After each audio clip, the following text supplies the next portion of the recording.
కర్నూలు జిల్లా ఎమ్మిగనూరు పట్టణంలోని శిల్ప estate YCP కార్యాలయం నుంచి వైసీపీ నాయకులు భారీ ర్యాలీ నిర్వహించారు. అరామయ్య సర్కిల్ నందు ప్రముఖ దేవాలయం శ్రీ వెంకటేశ్వర దేవాలయంలో ప్రత్యేక పూజలు నిర్వహించారు. ఈ సందర్భంగా వైసీపీ ఇన్ఛార్జ్ బుట్టా రేణుక తనయుడు బుట్టా ప్రతుల్, వైసీపీ నాయకులు రుద్రగౌడ్ మాట్లాడుతూ సీఎం చంద్రబాబు డైవర్షన్ రాజకీయాలు మానుకుని ఎన్నికల సందర్భంలో ప్రజలకిచ్చిన సూపర్ 6 పథకాలను అమలు చేయాలని డిమాండ్ చేశారు.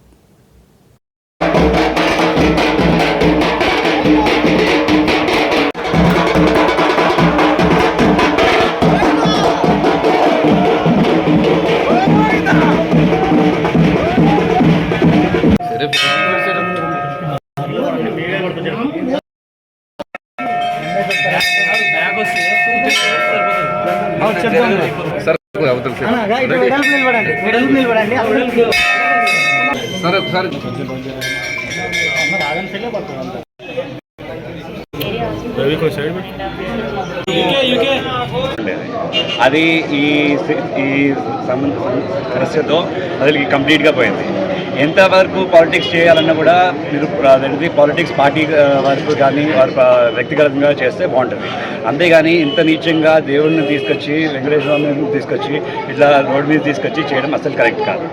అసలుకి ఎంత దారుణంగా ఎవరన్నా ఎట్లా బిహేవ్ చేయగలుగుతారు? దేవుళ్ళని మన అందరం నమ్మే బాలాజీ స్వామి కానీ తిరుపతి స్వామి కానీ దేవుళ్ళని ఎట్లా చేయగలుగుతారని నాకు ఇప్పటికీ కూడా అర్థం కాదు. అది సింపుల్గా జరిగినవన్నీ ఇప్పుడు ఈ టెండరింగ్ పెట్టారు, దాంట్లో వచ్చిన కోర్టే తీసుకున్నారు. దాని తిరుపతిలో వాళ్ళ ప్రాసెస్లు వాళ్ళకు ఉన్నాయి, క్వాలిటీ చెక్స్ ఉన్నాయి. అవన్నీ అయిపోయిన తర్వాత మళ్ళీ ఇప్పుడు ఇదేంటిది నెయ్యిలో ఏదో అడల్టరేటెడ్ నెయ్యి తీసుకొచ్చారనేది అబద్ధాలు చెప్పి ఇట్లా వైసీపీ మీద రుద్దడం కానీ మా లీడర్ జగన్మోహన్ రెడ్డి మీద ఇట్లా చేయడం కానీ కరెక్ట్ కాదు.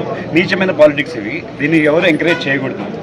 అసలుకి లైక్ చాలామందికి చాలా సెన్సిటివ్ అయిన ఇష్యూ. సో ఇట్లాంటి ఇష్యూస్ అయినా మీరు సిబిఐకి ఇచ్చేసి ఏ పాలిటిక్స్ లేకుండా క్లియర్గా చెప్తే బాగుంటుంది. సో దీంతోనే చెప్పాలని చూసుకుంటున్నాను.